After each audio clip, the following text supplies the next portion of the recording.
Hello and welcome to FPL Mate, your best mate for World Cup Fantasy content. My name is Dan and today we're doing a tier list for the quarterfinals match day 5. We're going to talk about a lot of players today, the most players I've ever talked about in any tier list ever. I've gone a bit overboard, so if you do appreciate the effort, please do leave a like, massively appreciate it, and do subscribe if you're new around here. Let's have a look at this tier list.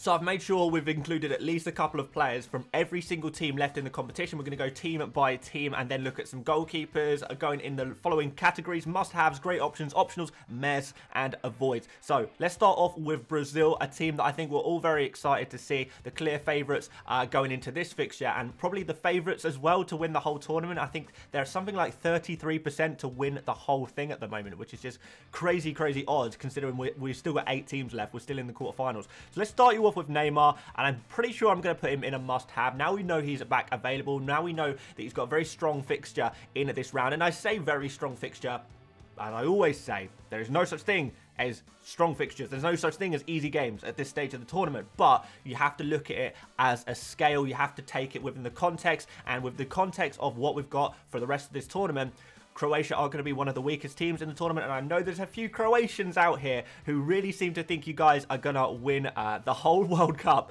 Fair enough if you think that. Don't go for Brazilian players, but if you like your odds, you like your probabilities, and you like your football, then maybe you're going to think Brazil are going to do well. And remember, we want to pick some players who we think are going to go further in the tournament, so pick 5 Brazil players in my opinion. Neymar is probably going to be one of them. Another player is Richarlison. I'm actually going to put him ahead of Neymar, someone who is even more essential because he has got those goals in him. He is only 7.5 million, and he is going to be playing as that central striker, getting a lot of chances to score. I do like Neymar for his, his creativity and his penalties and his free kicks, all kinds of set pieces like that, which is kind of good, which is something that puts me off someone like Vinicius Jr. And I'm actually going to put Vinicius Jr. I feel like I'm going to put him in the meh category. I don't think he's a total avoid, just because I feel like if you are a real, I don't know, fantasy football hipster, or you just want to go for a differential, then maybe Vinicius Jr. is a slightly different player you could go for. Like, if you're going for one of Neymar or Vinicius Jr., to me, it makes a lot of sense to just go straight up with Neymar because he's got much better underlying stats. He's got a much better record for Brazil. He's on all set pieces, and he's nailed on to play pretty much 90 minutes every game, whereas Vinicius, we can see him often coming off at 60 or 70 minutes, so you get more minutes out of Neymar as well. So, yeah, in a straight battle, it's an easy choice, but I can understand why people may want to go a little bit crazy. I mean, why not? It's a game. It's meant to be fun, is fantasy. Going on to Paqueta. So Paqueta, I'm actually going to put in, I think I'm going to put him in optional. I feel like there's no amazing midfielders to go for right now, but Paqueta has been pretty good in the tournament. So I feel like in terms of midfielders, he's pretty cheap. You'd say he's pretty nailed on as well. Played a very good game last game against South Korea. He's a decent option. And then let's go on to some defenders.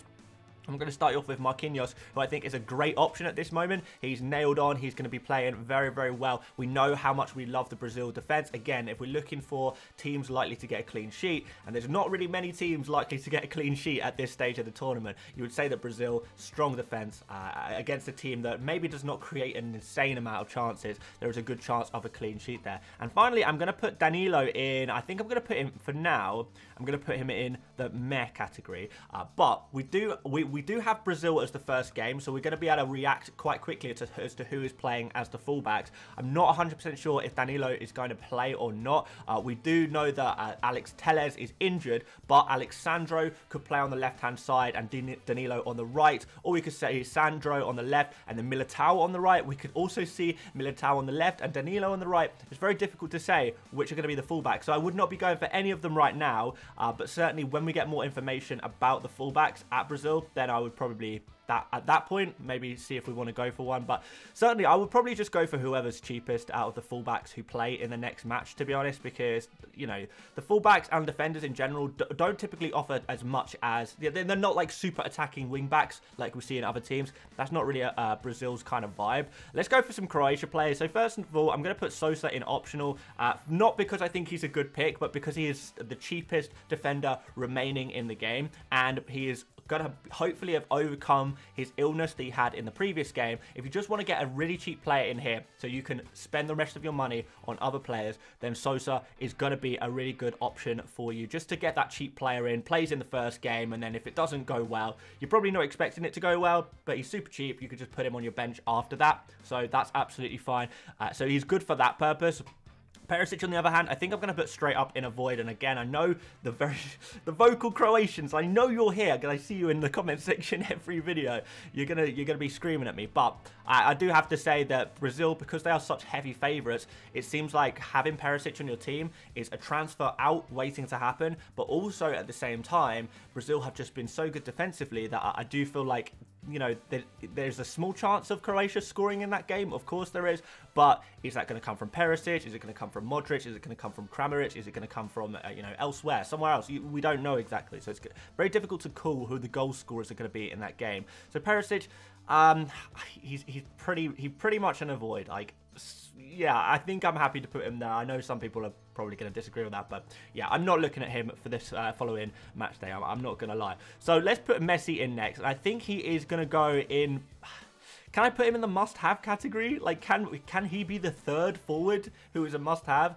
I guess so. Maybe I'm going to put him slightly lower in a great option, just because I don't think he is absolutely 100% essential, but he is near enough essential. He's playing better and better with each game. And also, you know, I know some people will say Netherlands have a pretty good, you know, defensive record so far in this tournament, but looking at their fixtures, you kind of hope so that they've played so far.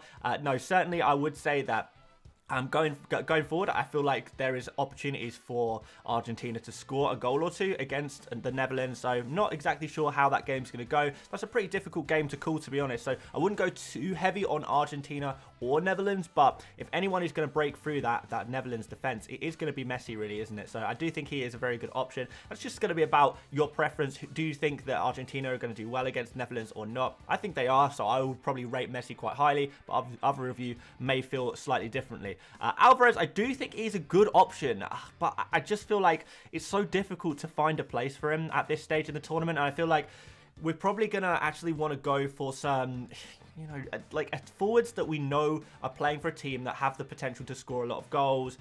Is that going to be Argentina? Potentially. But, you know, when you've got players like Richarlison and Neymar and Messi as your options, and we're going to talk about some other premium forwards as well, where is Alvarez's place? Difficult to say. Di Maria, I'm going to put in optional for now. I'm not exactly sure on his availability. It's going to be, I think, difficult for him to play 90 minutes in the next game. He's not 100% there yet. He's not 100% fit. I think there is arguments that's to say maybe he gets benched in this game, so maybe that drops him down into the meh category. At this moment in time, Di Maria is a risky pick. He genuinely is a risky pick. If he starts and plays, then he could be really, really nice, particularly as he's listed as a midfielder, but if not, then that's not looking so good. There's also concerns about DePaul. DePaul potentially injured for this game, and you know, he's not been creating a huge amount of points anyway in fantasy, but that's why he's so cheap, right? But yeah, potential injury there for DePaul, which is not looking too good. Some concerns with Di Maria and DePaul. So, yeah, something to think about. Otamendi, I think, is an optional defender. I think he's like the only defender I would consider going for from Argentina. Only 5 million, pretty cheap. If you think Argentina can keep a clean sheet in that game, then why not go for him? On to the Netherlands players. Depay, I think it's even more difficult to fit him in than it is Alvarez, I guess. And he's slightly more expensive. So let's put him in optional. Like, the thing is, he's on all set pieces, you know, free kicks and penalties, and he seems to have that, you know, he's getting there in terms of his sharpness, which is very good, and he's obviously getting those chances to score. Gakpo, I think we dropped down lower than Depay at this point, because we do really want to be going all in on those Netherlands. Well, all in on the kind of premium attackers, really. Are we gonna? Is there a space for Gakpo? You know, we've got 3 forward slots. I don't know if there is. Klaassen, I think, goes in optional just based on the fact that he's a midfielder, and it's impossible to pick midfielders on this fantasy game. So I guess he goes in optional just for that very fact. So I'm going to put him around there.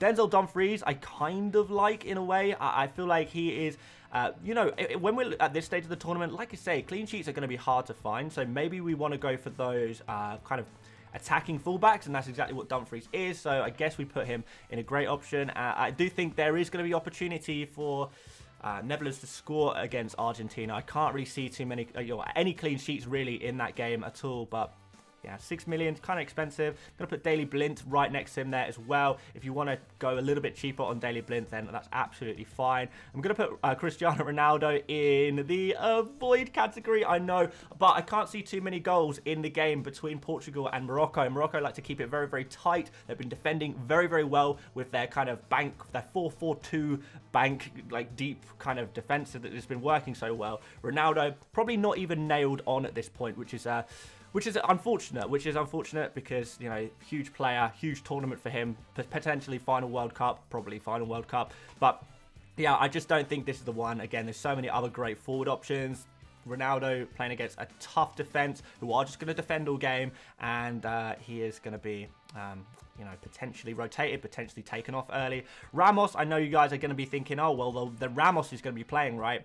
I don't know. I don't think he is. In fact, I'm going to actually put him in the avoid category, even lower than Perisic, just because I feel like, yes, he is the future of Portugal's striking, you know, problem. He is going to be the striker for many years to come, I'm sure, for Portugal. But unfortunately, are the quarterfinals of the World Cup a good time to be, you know, playing him ahead of the likes of Cristiano Ronaldo, huge player? It's difficult to say. Ronaldo, was he rested last game? I would say that he probably was. Are they going to trust Ramos? I mean, maybe. But again, we have the same problem with playing against Morocco. It's a difficult game. We don't know 100% if Ramos is going to play. He's rotation risk. And, you know, there's so many other good forwards. So for me, there's no good reason to go for Ramos right now other than, you know, I know a lot of you guys like to look at the previous game, and if a player goes off in one game, you just say, oh, well, I'll bring him in next game. But doesn't always work like that. I don't think it's always as simple as that. If it was, we'd all be amazing at fantasy, right? Next up, Bruno Fernandes. I feel like, you know, he's okay. He's like an option. Again, we have the same problem with, I don't think there'll be too many goals in this game, but you do know that Fernandes is going to be pulling the string. So if there is going to be a goal, it's likely that he's going to be assisting it. You know, maybe penalties, maybe free kicks, maybe picking up points for tackles and key passes, because we know he makes a lot of key passes as well, and he's a key player in this team. But the great thing is he's a midfielder, so there's not very many reasons to not go for Fernandes in a way. I'm actually going to put him higher end optional, I guess, just because, you know, what other midfielders are we going to go for? So hard to say. Cancelo, I'm going to put in, I think I'm going to put him in the meh category, just because I'm not 100% sure, again, if he is going to be starting or not. It's a really good fixture, and if he does start, you're going to want him. I guess we have to bump him up to optional. If he starts, you want him, right? But if he doesn't start, you don't want him. He's not injured. I think the fact that he was dropped last game was potentially performance-based or potentially to rest him. I'm not 100% sure, but he's not been fully at it at this World Cup, so it's difficult to recommend him too much. But at the same time, he's Cancelo, isn't he? He's like, you know, widely considered the best, one of the best fullbacks in world football. So surely he's got to be in the conversation. So let's put him there. Guerrero, on the other hand, I think is reasonably nailed on as well, playing on the left-hand side of that defence. There's no Nuno Mendes at the moment because of his injury. So Guerrero is going to be that main left-back. And I think Guerrero's been playing quite well and has earned his place. Dalot, slightly more expensive than Guerrero, and probably real rotation risk with Cancelo. If Dalot is playing, then yes, you probably want him. If he's not playing, then we don't want him. At this moment, I think Dalot is going to be a little bit too risky. So I'm going to drop him down into the meh category. We've got some Morocco players in next, so let's put them in. So Ziyech, I'm going to put in low tier, meh, high tier, avoid. I don't know, probably like meh. If we're honest, there's not too many midfielder options, so I guess that's a good thing. We have seen Portugal have conceded a goal or two in this tournament, but Morocco, you know, they're not going to be attacking. They're not going to be putting too much focus on attack. They're going to be trying to get on the counter-attack a little bit. Are they going to be able to manage that? I'm not exactly sure. Can they maybe get in behind some super attacking fullbacks? Potentially, is Ziyech going to have the pace to do that? Maybe. Is he going to be the man putting in the balls and, you know, trying to, you know, make the passes for the counter-attack? Possibly there. He is going to be on set pieces at least, which is good for Ziyech, but at the same time, we're expecting Morocco probably to go out. I do really rate Morocco, and I wouldn't be totally surprised if they caused another upset. So maybe I'll move him up a little bit for that reason, but at the same time, probably going to get knocked out. probably not going to score in that game. It's difficult to recommend him, but, you know, we're running out of options here. Maybe we do need to go for him. Hakimi is you know, probably an avoid. Again, probably getting knocked out of the tournament, but, you know, like, you never know. You know, sometimes crazy things happen, and it could work. But I'm not going to sit here and say I'm going to be going for Hakimi, because I just will not be doing that. I want to put focus on the favourites of the tournament. If you want to go a little bit crazier, then absolutely fine. You know, you've got to play your own game, but for me, an avoid. France players next, and then England. Okay, so France players, I'm going to put Mbappe next to Messi in a great option. So, yeah, for me, the must-haves are Richarlison and Neymar, and I think the third forward slot is going to be kind of up to you between Messi and Mbappe. I slightly prefer Messi. Maybe that's England bias coming from me. I'm not totally sure. Let's put Giroud in there next as well. Let's put him... Oh, by the way, on Mbappe, we don't think he's injured. He missed training yesterday, but actually it seems like he's absolutely fine. He was just having like an indoor training session. But anyway, back to Giroud. I guess he's like kind of optional, but kind of meh. Like, again, are you going to pick him over the likes of, you know, Richarlison, Neymar, Messi, Mbappe, even some of these other forwards, you know, like Depay and Gakpo? Are you going to pick Giroud over them? England are not an easy team, and I feel that's why these France players are going to go down a little bit. And England versus France is kind of a tough one to call in many ways, so it's difficult for me to actually recommend going for France players or England players unless they're like Mbappe, because he's an absolutely insane player. Rabiot you could pick, but it's kind of like meh, you know, he's not going to get you too many points. Even if France absolutely batter England 4-0, Rabiot is probably looking at an assist at absolute best in that game. So I know a few people are thinking about him, but yeah, it's not too interesting to me.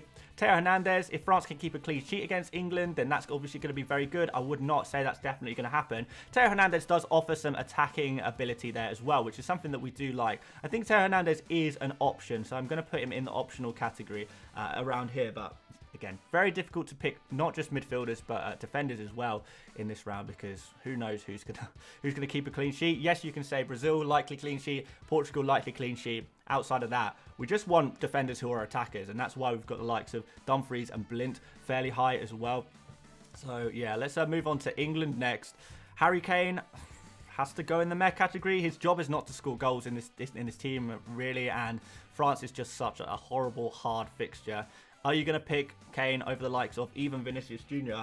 No, you're not. So he has to go all the way down there. He could arguably be a straight up avoid, but I don't think I'd put him quite that low. It's so difficult to find a space for Kane. Saka, like him, you know, if we're going to go for some England attackers and we think England could get a goal or two against France. Remember, France haven't actually kept a clean sheet in this tournament yet, or have they? I don't think they have. They have conceded a decent amount of goals in this tournament, haven't they? So maybe we do need to consider some England players. If we're going to do it, it's going to be those midfielders. So let's put Saka here, and I'm actually going to put Phil Foden one slot ahead of him as well. So we're actually going to put Phil Foden right there, and I know that's kind of messed up the screen a little bit, so maybe we can need to jiggle things around. Let's jiggle things around a little bit. So I'm going to put Saka there, and I feel like I can afford to put Foden in a great option, to be honest. Yeah, he is obviously one of the better options here. Maybe we bump up. Can we bump up Saka as well? Maybe. I feel like maybe we do bump them up. Like, I feel like England could score against France. Again, this could be my bias talking, but yeah, I'm gonna bump those players both up to great options. Let's put Jude Bellingham in the meh category, because if you're gonna go for an England midfielder, just go for Foden or Saka. It doesn't really make too much sense to go for Bellingham. Fantastic tournament. He's not a typical player that we kind of pick for these fantasy games, so let's drop him in. I don't know, like, probably like around Rabiot, maybe slightly ahead though. But yeah, I like the way I'm kind of forced to you know, actually commit and put some players in some different categories here, you know. Right, let's put Luke Shaw in next. I can't really see myself going for Luke Shaw, if I'm honest. Yeah, maybe he has to go down in the meh category. So or maybe even straight up avoid. Like, I can't see a clean sheet from England in this game playing against France, and at the same time, you know, Luke Shaw is going to have to do his work defensively. The only thing that maybe would change my mind on that is if Luke Shaw was playing left wing back rather than at left back. So if he was playing as part of a back five, that might change my mind on that one, to be honest. So, yeah, maybe we can swap him with Kane or put him up one level. I don't like this pick, but let's bump him up. Let's swap him with Kane, and we'll put Kane in a void instead. Okay, finally we're going to put some goalkeepers in here. So first of all, Alisson. In terms of the goalkeepers we've got left in the tournament, I would say Alisson is the best option. I would say. Would I put him as the must-have goalkeeper? Probably. We're expecting Alisson to go to the final. He's got a good route to the final. We know we like, you know, Brazil's clean sheets ability and their defense. And Alisson makes a lot of saves as well because he's a fantastic goalkeeper. Probably the best goalkeeper in the world right now, particularly if you're looking for save points, which we are. Then, you know, you do trust Alisson to get those points. So I guess in that sense, he is that safety must-have goalkeeper that you could just have for the rest of the tournament. So I really like Alisson, and I would be putting him in the must-have category. I'm not going to be as generous of some of these other goalkeepers though, although I do like Costa for this round. I think Costa is a great alternative to Alisson if that's kind of the way you want to go. So Costa, let's put him in terms of in terms of players as a whole. I guess he goes like there. He's slightly better than optional. He's probably the second best goalkeeper to have right now. Game against Morocco. We're not expecting Morocco to score too many goals, even if they do score. So there's some opportunities for some clean sheets there. So you've got the two goalkeepers for the teams most likely to keep a clean sheets, Alisson and Costa. I think those two are probably the ones you want to go for. There is one more option, and that is Noppert. So I'm actually going to put Noppert in the meh category, just because even though he is nice and cheap, which I guess is a good thing, the issue is he plays against Argentina, and I don't trust the Netherlands defense that much. I know they've kept clean sheets so far in this tournament, but they haven't had a challenge like Argentina. Yeah, they really haven't been challenged yet. So in that sense, I feel like Noppert is going to go in the meh category. I don't think he's even close to a Costa or an Alisson, really. And I would say that Noppert is probably the third best goalkeeper to have in the tournament right this second. And yet still, he doesn't really come too close to Alisson or Costa.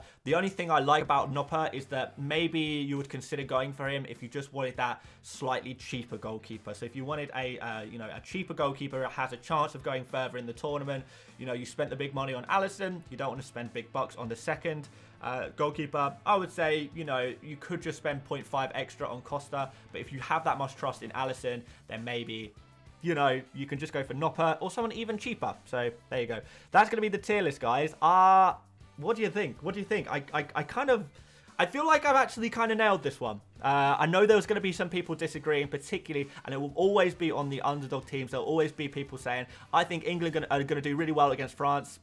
Fine. Yeah, I think, you know, Croatia are going to do really well against Brazil. Look, have that confidence in your own team, your own nation, and the underdog, and, you know, support your team, absolutely, and have fun with fantasy as well. You know, don't let me tell you to play a certain way. All I'm doing right here is giving my opinions on how likely I would be to put these players in my own fantasy team, and maybe that is useful or interesting to some of you guys. Maybe it isn't. Who knows? But there we go. We're going to leave it there, guys. This is the tier list. What do you think? Have I got anything totally wrong? Have I got anything very right? Let me know. Like, always good to hear your opinions on various players. Thank you so much for watching, guys. If I missed out any players that you think need to be talked about ahead of Matchday 5, leave a comment and I'll try and rate them and put them into a category if I haven't spoken about them in today's video. Make sure you do leave a like before you disappear. Do subscribe if you're new around here as well. Make sure you go check out the round of, well, quarterfinals, Matchday 5 strategy stream that I uploaded earlier. That's going to give a lot of information and strategy and kind of tactics. And I built a wildcard team in that stream as well, which I think you're going to find very, very useful. So do go check that out as well. But for me today, that is going to be it. So thank you once again for watching, and I will see you later, mates. Bye-bye.